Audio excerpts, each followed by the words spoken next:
Yo, what's up mga kaibigan? Nalina tayo magkwentuhan. Ang two-time MVP Stephen Curry ay bigo na makapasok sa playoffs. Ang two-time Finals MVP and four-time scoring champion Kevin Durant ay binalis sa first round ng playoffs. At ang four-time MVP LeBron James naman ay muling nilaglag ng Denver Nuggets and this time sa first round ng playoffs.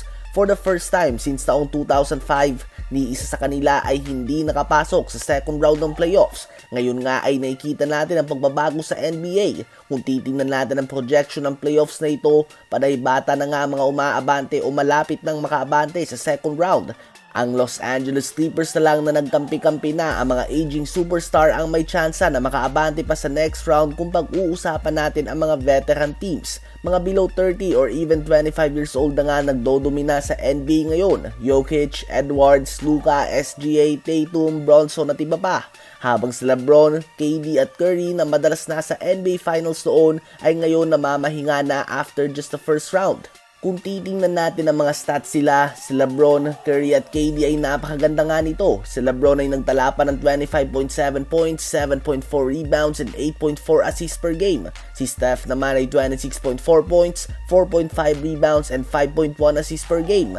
At 27 points, 6.6 rebounds and 5 assists per game naman para kay Kevin Durant. Ganun pa man dahil din nga sa edad nila ay hindi na nila kaya na buhatin pa ang kanilang mga team laban sa mga batang star na talagang hindi pa nauubusan ng gasolina sa mga dulo ng game.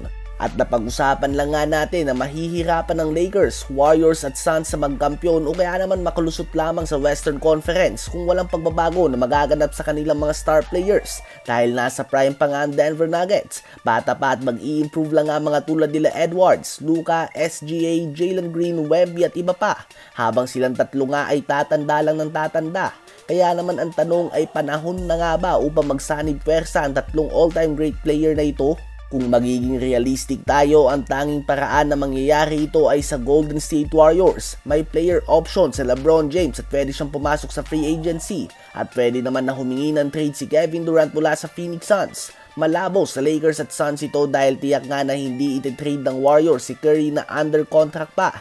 Posibleng ito na lang nga ang paraan upang magkampiyon pa din sila given na tumatanda na nga sila at tumadami na ang mga batang stars ngayon.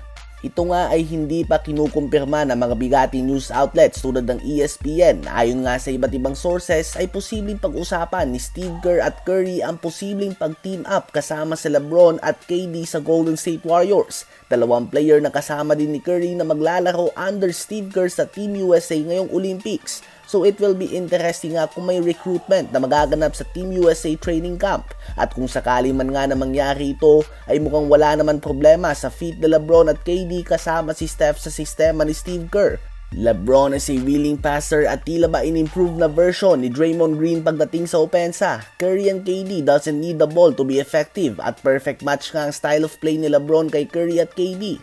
Ganun pa man, lunukan nga ito ng pride bago mangyari. Kailangan tanggapin ni KD na hindi niya kayang manalo without Curry bago pumasok sa Warriors. At tiyak may masasabi din kay LeBron ng ilang fans or haters na ring chaser ito. Kayo ba mga kaibigan, gusto nyo ba silang magkampe sa Golden State Warriors?